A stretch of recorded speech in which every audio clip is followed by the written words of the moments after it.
My sister stole my fiancé before our wedding, so I gave her a gift she won't forget. Growing up, Natasha always took what was mine. My favorite doll disappeared into her room. My best friend became hers after one sleepover. Even my college acceptance letter somehow got lost in the mail while hers arrived perfectly intact. Mom always defended her. Natasha's just more social than you, she'd say when I complained. You need to learn to share. The pattern started early. When I was 7, I saved my allowance for months to buy a kaleidoscope from the toy store. The day I brought it home, Natasha admired it so enthusiastically that Mom suggested I let her play with it first. By bedtime, she was sobbing that I was being selfish for wanting it back. Mom sighed and said maybe we could take turns, one day for each of us. Somehow, my day never came. When I was 12, I spent weeks working on a science project about solar systems. The night before it was due, Natasha spilled grape juice all over my carefully painted planets. It was an accident, of course. Mom helped her throw together a replacement project about butterflies that somehow won first place, while my water-damaged planets earned a C-. The worst was when I was 16. I'd been dating Tommy Rodriguez for 3 months, my first real boyfriend. He was sweet and awkward, with thick glasses and a stutter that disappeared when he talked about comic books. I thought I was in love. Then Natasha got contact lenses and suddenly discovered a passion for graphic novels. Within 2 weeks, Tommy was asking her to homecoming. When I confronted him, he seemed genuinely confused by my tears. But Natasha understands me better, he said, as if that explained everything. Mom's response was predictable. You can't own a person's feelings, honey. If Tommy prefers Natasha, that's his choice. But stealing Derek felt different. We'd been together 3 years when I brought him home for Christmas. Derek was everything our family valued. Harvard MBA, trust fund, the kind of job that made waitresses forget to charge for appetizers. He drove a Tesla, wore watches worth more than most people's cars, and spoke 3 languages fluently. Dad immediately started talking business ventures, his eyes lighting up as Derek casually mentioned his family's real estate empire. Mom began planning our engagement party before we'd even discussed marriage, already envisioning herself as mother-in-law to old money. Natasha circled like a shark sensing blood. She'd appear whenever Derek and I were alone, wearing low-cut tops and that innocent smile she'd perfected in childhood. Oh, did I interrupt something? She'd ask, settling between us on the couch. During dinner, she'd lean across the table, asking Derek about his workout routine while touching his hand. Her transformation was subtle but deliberate. The girl who'd lived in sweatpants suddenly discovered designer dresses. The sister who'd mocked my yoga practice started posting Instagram photos from hot yoga classes. She began reading the Wall Street Journal and dropping casual comments about market trends during family dinners. I mentioned it to Mom once. She laughed it off. Natasha's just being friendly. You're being paranoid. When Derek proposed 6 months later, Natasha was the first person he told. Before me, he'd wanted her opinion on the ring, he explained sheepishly. She has such good taste. I should have been angry, but Derek's excitement was infectious. He'd planned an elaborate proposal at the restaurant where we'd had our first date, complete with musicians and rose petals. The ring was stunning, a vintage Art Deco piece that must have cost 6 months of his salary. When he got down on one knee, I forgot about everything else. This was my moment, my happily ever after. Natasha's reaction was perfect. She cried happy tears and hugged us both, gushing about how romantic the whole thing was. She posted a dozen photos on social media with captions about being so blessed to gain such a wonderful brother-in-law. Looking back, her performance was flawless. I should have seen it coming when she volunteered to help plan our engagement party. Suddenly, she was texting Derek about venue details and color schemes. They needed to coordinate everything, she explained. I was too busy with work to handle the details myself, and I was busy. My marketing firm was expanding, and I'd been pulling 60-hour weeks trying to secure a major client. Derek understood. He was climbing the corporate ladder at his father's investment company, often working late into the night himself. The party was perfect. Everyone complimented Natasha's planning skills. She'd somehow managed to book the most exclusive venue in the city, the one with a 6-month waiting list. The flowers were gorgeous, the catering was flawless, and she'd even hired a string quartet that played all of Derek's favorite classical pieces. She made a touching speech about how happy she was that I'd found someone who truly deserved me. Derek squeezed my hand during her toast, but I noticed how his eyes stayed fixed on her face. That should have been my first real warning. Wedding planning became a 3-person operation. Natasha insisted on being maid of honor, of course. She accompanied us to cake tastings, dress fittings, venue walkthroughs. Always helpful, always smiling, always positioning herself between Derek and me in every photo. She had opinions about everything. The flowers I'd chosen were too traditional. Wouldn't something more modern better reflect our sophisticated relationship? The band I'd booked was fine, but she knew a DJ who specialized in events for Derek's social circle. My dress was beautiful, but perhaps a different style would be more flattering. Each suggestion was delivered with such loving concern that disagreeing seemed petty. Derek would nod along, agreeing that Natasha's ideas were improvements. You're so lucky to have such a thoughtful sister, he'd say. The photographer commented on how close they seemed. Like they've known each other forever, she said admiringly. Such natural chemistry. I started noticing little things. The way Derek's face lit up when Natasha entered a room, how their conversations flowed effortlessly while ours had become stilted and formal, the inside jokes they'd developed during their planning sessions. When I brought up my concerns to Derek, he was dismissive. Natasha's just excited about the wedding. She wants everything to be perfect for us. But when I watched them together, it didn't feel like they were planning for us. It felt like they were planning for them. 2 months before the wedding, I found Derek's phone unlocked on my kitchen counter. A text from Natasha was on the screen. Can't stop thinking about yesterday. When can we be alone again? My stomach dropped. I scrolled up to see more messages, but Derek appeared behind me, gently taking his phone back. When I confronted him, he had a perfectly reasonable explanation. They'd been furniture shopping for our new apartment. Natasha was helping him pick out a surprise for me. The text was about finding time to finalize the delivery details. He showed me the photos they'd taken, beautiful pieces from high-end furniture stores, a dining room set, a bedroom suite, accent pieces for the living room. Everything was elegant and expensive, exactly the kind of sophisticated style I'd always admired. I wanted to believe him, but something nagged at me. Derek hated shopping. He'd never voluntarily spent hours in furniture stores, preferring to buy everything online. And why would delivery details require secrecy? That night, I did something I'd never imagined myself capable of. I installed a tracking app on his phone while he slept. I told myself it was temporary paranoia, that I'd remove it once my wedding anxiety passed. Instead, I discovered a pattern. Every Tuesday and Thursday, Derek's location showed him at the Marriott downtown during his lunch breaks, the same hotel where Natasha worked as an event coordinator. I followed him once, watched from across the lobby as they took the elevator to the 15th floor, watched them return an hour and 20 minutes later, clothes slightly wrinkled, her lipstick gone, his hair mussed. They walked out separately, Derek checking his watch and hurrying back to his office while Natasha lingered in the lobby, smoothing her dress and reapplying her makeup. When Derek came home that night, he complained about his exhausting day at the office. Poor thing looked so tired. I suggested he get more rest. I started documenting everything, screenshots of his location, photos of them together, credit card statements showing expensive lunches for two on days he claimed to be eating at his desk. The deeper I dug, the more I found. Natasha had been planning this for months. She'd researched Derek before I ever brought him home, looked up his financial records, his social media, his dating history. She knew exactly what kind of woman attracted him and had molded herself accordingly. The shared interest in wine collecting? She'd taken a sommelier course the week after meeting him, studying until she could discuss vintages with the same passion as his wealthy friends. The sudden passion for rock climbing? She'd joined his gym and arranged to bump into him at the climbing wall, then acted surprised by the coincidence. Even her new haircut was identical to a photo of Derek's ex-girlfriend that she'd found online. The same honey blonde highlights, the same layered style that framed her face just so. But the real revelation came when I hacked into her laptop. I'd learned some basic cybersecurity skills during my computer science minor. Nothing fancy, but enough to crack her embarrassingly weak password. Derek 123. What I found made my blood run cold. She'd been stealing from Dad's business accounts for 2 years. Small amounts at first. A few hundred here and there that could be explained as accounting errors. Then larger chunks as she got bolder. $5,000 from the equipment fund, $10,000 from the client retainer account, $20,000 from the emergency reserves. The money went to fund her lifestyle upgrade. Designer clothes that cost more than my monthly salary. Expensive dinners at the kind of restaurants that Derek frequented. A luxury spa membership. Professional styling sessions. The kind of sophisticated image that would appeal to someone from his social circle. But that wasn't the worst part. Hidden in a folder labeled insurance claims were dozens of files. Patient records from the hospital where she worked as an administrator. Medical information she'd been selling to insurance companies, helping them find reasons to deny expensive treatments. Children's cancer treatments. Elderly patients' life-saving surgeries. Families bankrupted because Natasha needed extra cash to impress my fiancé. The files were meticulous. She'd categorized patients by the value of their claims, prioritizing the most expensive cases for sabotage. A 10-year-old boy's leukemia treatment, denied because Natasha had leaked information about a childhood broken arm that the insurance company claimed was evidence of a pre-existing condition. An elderly woman's heart surgery, rejected because Natasha had revealed a decades-old bout of pneumonia that supposedly indicated chronic respiratory issues. A young mother's breast cancer treatment, delayed for months while the insurance company investigated phantom concerns about her family medical history that Natasha had fabricated. People had died because of her greed. I spent hours going through the files, my horror growing with each case. 6-year-old Madison Torres, whose seizure medication was discontinued when Natasha helped the insurance company reclassify her epilepsy as a behavioral disorder. 78-year-old Frank Kowalski, who died waiting for kidney dialysis approval that was denied based on falsified records Natasha provided. The most devastating was 3-year-old Lily Chen, whose heart surgery was postponed repeatedly while insurance investigators pursued leads that Natasha had planted. By the time the family finally got approval, it was too late. The little girl died 3 days before her scheduled operation. Natasha had made $12,000 from that single case. The night before our wedding, I went to the hotel bar to find Derek. We'd agreed to have one last drink before becoming husband and wife, a romantic tradition that had seemed sweet when we'd planned it. Instead, I found them in a corner booth, not just talking, kissing, deep, desperate, the way Derek used to kiss me in the early days of our relationship. His hand was tangled in her hair, her legs intertwined with his under the table. When they broke apart, she saw me standing frozen in the doorway. "Sorry, sis," she said, not looking sorry at all. We tried to fight it. Derek wouldn't meet my eyes.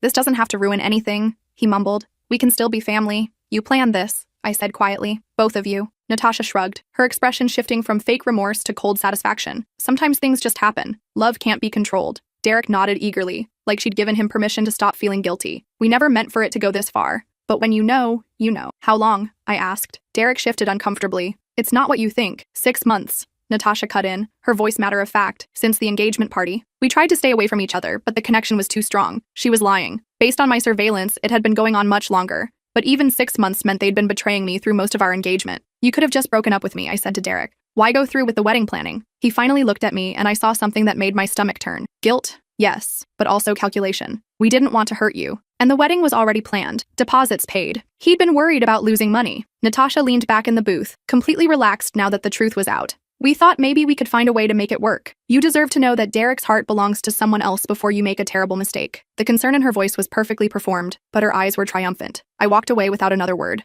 Back in my hotel room, I finalized my preparations. The hidden cameras were in position, tiny devices I'd placed throughout the hotel over the past week, disguised as decorative elements. The live stream was ready, connected to a private YouTube channel with a carefully curated audience. The evidence was compiled and organized into a presentation that would have made my marketing team proud. Clear, compelling, devastating. The authorities had been quietly contacted and were standing by. FBI agents investigating insurance fraud at Natasha's hospital. IRS investigators looking into the stolen business funds. Local police prepared to handle any disturbances.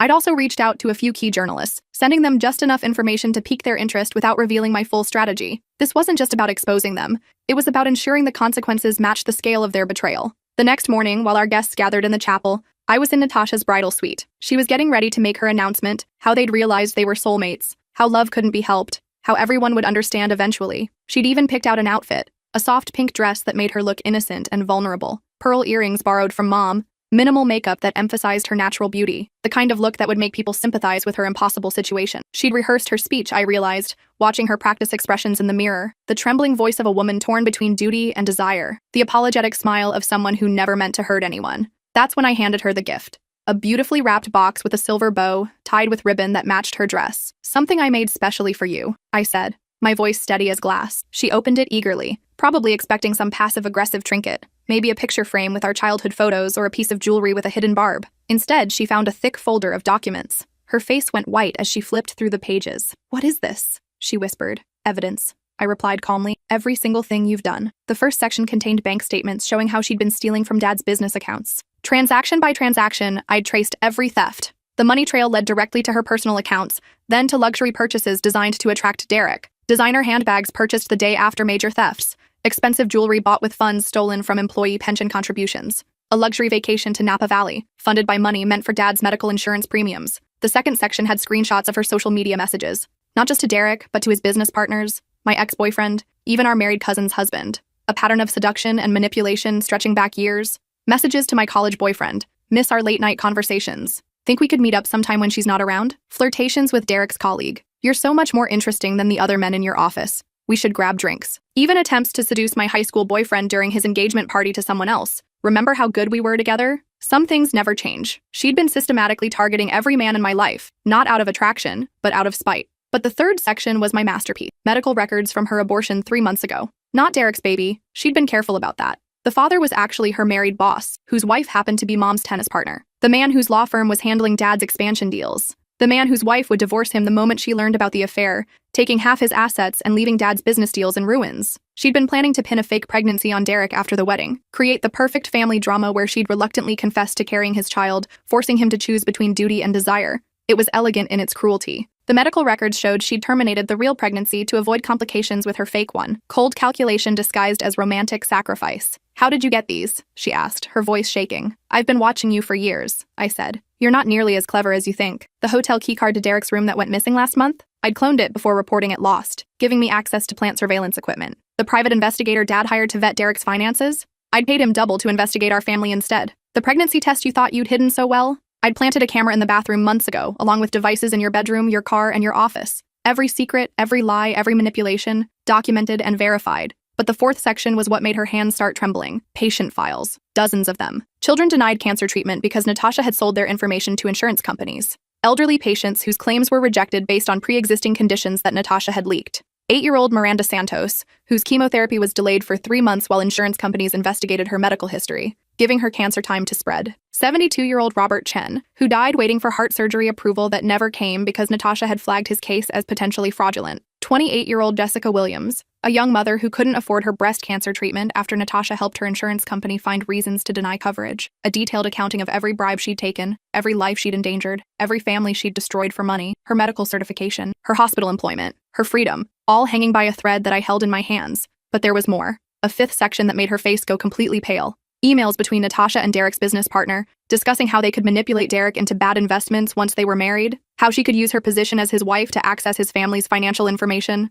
screenshots of her researching Derek's trust fund, his family's business holdings, even his grandmother's will. She'd been planning to marry him, divorce him within 2 years, and walk away with half his assets. The affair wasn't about love, it was about money. And in the final section, the coup de grace, evidence that she'd been drugging me. Hair samples I'd had tested showed traces of mild sedatives. The headaches I'd been having, the fatigue, the memory problems, all explained by the small doses of prescription sleep aids she'd been slipping into my food and drinks during family gatherings. She'd wanted me confused and off balance during the wedding planning, easier to manipulate if I wasn't thinking clearly. "You can't prove any of this," she whispered. I smiled and pulled out my phone. The screen showed a live stream to a private YouTube channel. 28 viewers were currently watching. Our parents, Derek's parents, his business partners, several family friends, 3 FBI agents investigating insurance fraud at her hospital, 2 IRS investigators, a representative from the state medical board, and a handful of journalists I'd tipped off. They'd been watching for the past 25 minutes. The camera I'd hidden in her bouquet had captured everything: her casual dismissal of patient deaths, her admission about the fake pregnancy scheme, her panic as she realized how thoroughly I'd documented her crimes. The comment section was already exploding. Dad's business partners were withdrawing their investments in real time. Derek's family lawyer was typing furiously, probably drafting papers to protect their assets from the scandal. Mom had sent 42 crying emojis followed by a single word: how. The FBI agents were coordinating arrests through the chat feature. Local news stations were dispatching crews to the hotel. The medical board representative was already drafting suspension paperwork. "You have 30 seconds to make a choice," I told her. "Walk downstairs and confess everything to our guests. Or I send copies of this folder to every hospital in the state, the IRS, and the media." She stared at me with pure hatred. "You've lost Derek either way. What's the point of destroying everything else?" I shrugged. Some people shouldn't have nice things until they learn to stop taking what isn't theirs. Besides, this isn't about Derek anymore. This is about the children who died because you needed money for designer shoes. She tried to run. I'd expected that. The hotel security guard I'd befriended during our stay was waiting outside her door, the one whose daughter had been denied coverage for her cancer treatment by Natasha's hospital. He was very interested in detaining her until the authorities arrived. I'd also taken the precaution of disabling the elevator on our floor and posting additional security at the stairwells. There was nowhere for her to go. She collapsed back onto the hotel room couch, the folder spilling across the coffee table. The weight of her crimes laid out in black and white. "Why?" she whispered. "Why go this far?" "Because you never learned to stop," I said simply. "Every time you took something from me, I told myself it would be the last time, that eventually you'd grow up, find your own life, stop needing to destroy mine. But you didn't stop. You escalated. And when taking my things wasn't enough, you started taking from everyone else." I gestured to the patient files scattered across the table. "Those children didn't deserve to die for your greed. And Derek," I continued, "you didn't want him because you loved him. You wanted him because he was mine. And because his money could fund your lifestyle." She didn't deny it. 20 minutes later, I walked into the chapel wearing my wedding dress. 200 guests sat in stunned silence, phones buzzing with notifications as the story spread through our social circles. Derek stood at the altar, his face gray with panic. He'd obviously seen the stream. His family sat rigidly in the front row, already calculating the damage to their reputation. His mother was frantically texting their publicist. His father was on the phone with their lawyer. His younger brother was live streaming the whole thing to his TikTok followers. "Ladies and gentlemen," I announced, my voice carrying easily through the church, "thank you for coming to witness what was supposed to be the most important day of my life. Instead, you're about to witness something much more valuable: the truth." I gestured to the screens mounted around the chapel, originally meant to display our wedding photos. Now they showed bank records, medical files, and screenshots of text messages. "My sister and my fiancé thought they could take what wasn't theirs," I continued. "They thought love justified betrayal. They thought family meant we'd all just forgive and forget." The audience was riveted. Some looked horrified, others fascinated by the spectacle. Several guests were already live streaming the event to their own social media accounts. Derek tried to speak. "This isn't how you handle family problems," he said weakly. "You're right," I replied. "Family problems should be handled privately. But theft, fraud, and criminal negligence? Those are public matters." I turned to address the crowd directly. "The wedding is canceled, obviously, but please stay for refreshments. I've arranged for quite a show." That's when the FBI agents walked in. Turns out Natasha's insurance fraud had been under investigation for months.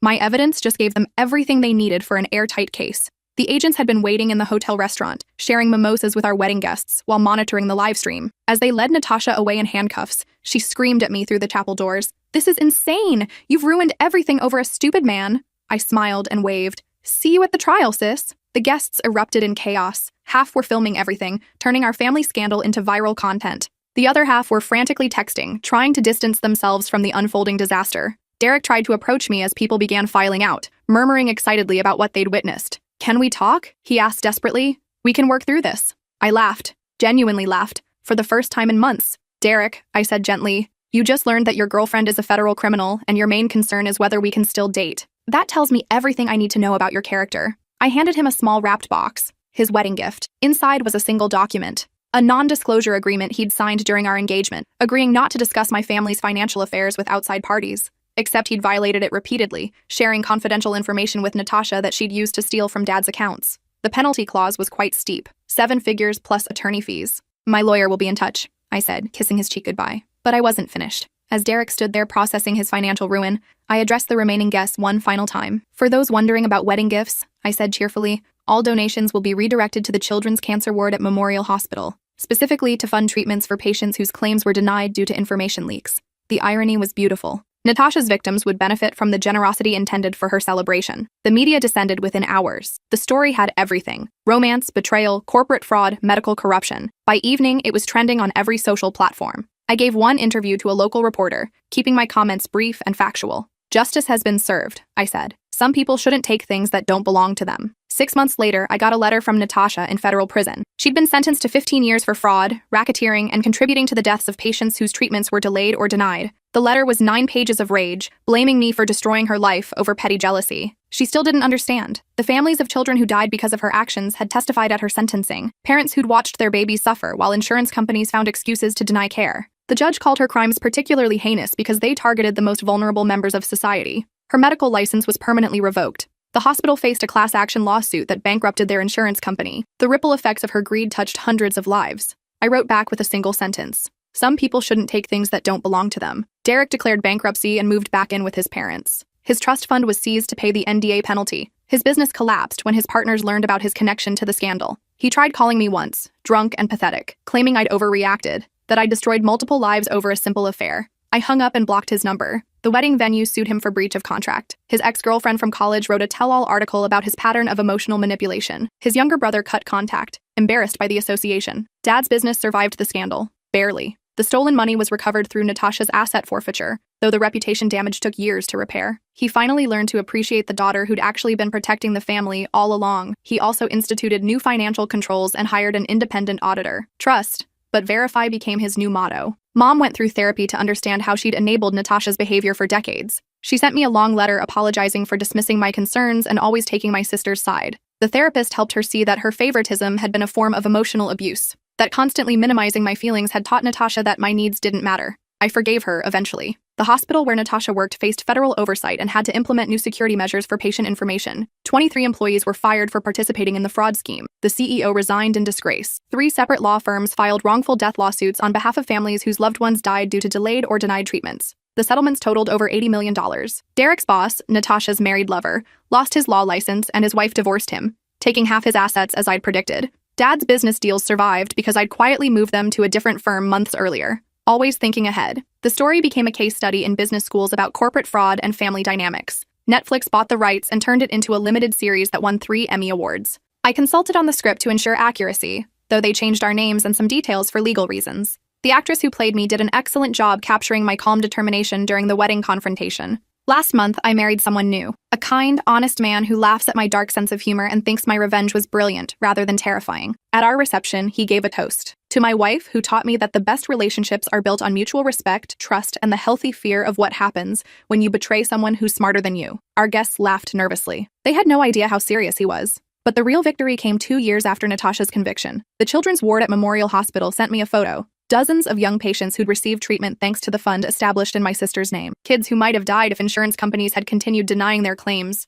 Lives saved because I'd refused to let betrayal go unpunished. That photo sits framed on my desk now, next to my wedding picture. A reminder that sometimes the best revenge isn't just exposing the truth. It's ensuring that truth serves justice. Natasha still writes me letters from prison. Shorter now, less angry. Mostly asking when I'll visit, when I'll forgive her, when our family can heal. She mentions how the other inmates treat her once they learn what she's in for. Child killers don't fare well in prison, even when the killing was done with paperwork instead of weapons. I never respond. Some bridges, once burned, should stay that way. Derek tried to contact me through social media last year, sending a long message about how he'd found Jesus and wanted to make amends. He'd married someone else, a quiet woman who worked as a church secretary, and seemed grateful for any attention. I blocked him without reading the full message. The documentary about the case premiered last month. Stolen Innocence, The Wedding Day Takedown, featured interviews with victims' families, FBI agents, and legal experts. They asked me to participate, but I declined. Some stories tell themselves. The film won an Emmy for investigative journalism and sparked congressional hearings about insurance fraud. New laws were passed requiring stricter oversight of patient information handling. Real change born from personal revenge.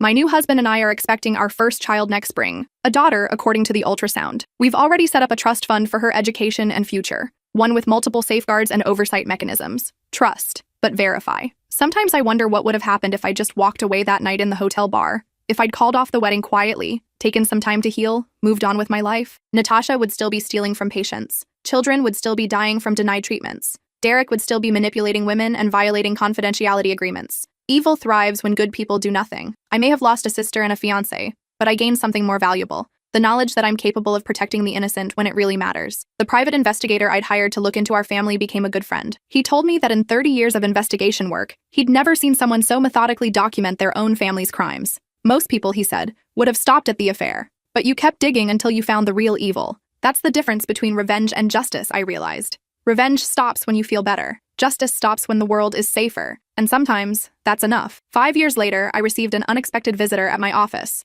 A young woman, maybe 25, with nervous eyes and trembling hands. She introduced herself as Amanda Torres, the older sister of Madison, the 6-year-old whose seizure medication had been discontinued because of Natasha's fraud. I thought you should know, she said quietly, that Madison is doing well now. She's 11 and she's been seizure-free for 2 years. The new medication is working perfectly. She pulled out a drawing, a crayon picture of a smiling family holding hands under a rainbow. Madison made this for you, she said. She doesn't really understand what happened, but she knows that someone fought for her when she couldn't fight for herself. I hung that drawing next to the hospital photo on my office wall. Sometimes the best revenge is simply ensuring that the innocent get to grow up.